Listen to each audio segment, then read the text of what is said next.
ஒரு மகிழ்ச்சியான செய்தி. இதயம் நல்லெண்ணெயின் விலை லிட்டருக்கு ரூபாய் 105 குறைஞ்சிருக்கு. செப்டம்பர் 2023ல 1 லிட்டர் இதயம் நல்லெண்ணெயின் அதிகபட்ச விலை ரூபாய் 503. ஆனா இப்ப 1 லிட்டர் இதயம் நல்லெண்ணெயின் விலை ரூபாய் 398 மட்டும்தான் தமிழ்நாட்டுல. அப்ப இனிமே எல்லாரும் இதயம் நல்லெண்ணெய் வாங்கலாம் இல்ல? சோனியா மேலேயும் ராகுல் காந்தி மேலேயும் இடி வந்து இன்னைக்கு சார்ஜ் ஷீட் போட்டிருக்காங்க. இது நாடு முழுக்க ரொம்ப முக்கியமான செய்தி. இது ஏன் சொல்றேன்னா,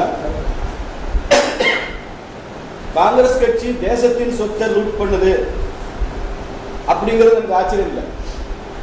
ஒரு ஆளுங்கட்சியாக இத்தனை ஆண்டுகள் இருந்த கட்சி பெரிய லஞ்ச ஊழல்கள் இறங்கி என்னெல்லாம் பண்ணாங்க, தேசத்தின் சொத்தையே தனதாக்கிட்டாங்க, தேசத்தை தனதாக்கிட்டாங்கன்றதெல்லாம் பழைய ஃபேஷன். தங்கள் கட்சியின் சொத்தையே குடும்ப சொத்தா மாத்துறாங்கன்றது புது ஃபேஷன்.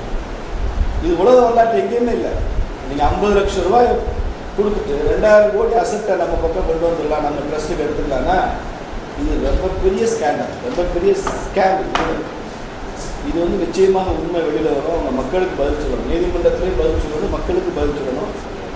இடி அமலாக்கத்துறையினுடைய சார்ஜ் ஷீட்டையோ அவங்களுடைய விசாரணையோ அரசியல் ரீதியாக அதை கொச்சைப்படுத்தாமல் அவங்க அமலாக்கத்துறைக்கு முன்னால் ஆஜராகி அந்த சார்ஜ் ஷீட்டுக்கு முறையாக விளக்கம் கொடுத்து நீதிமன்றத்தில் அவங்க தங்கள் நிரபராதிகள் என்று சொல்லி அவங்க வெளிவந்தால் எங்களுக்கு மகிழ்ச்சி தான். ஆனால் அதுவரை அவர்கள் குற்றம் சாட்டப்பட்டவர்கள் தான்.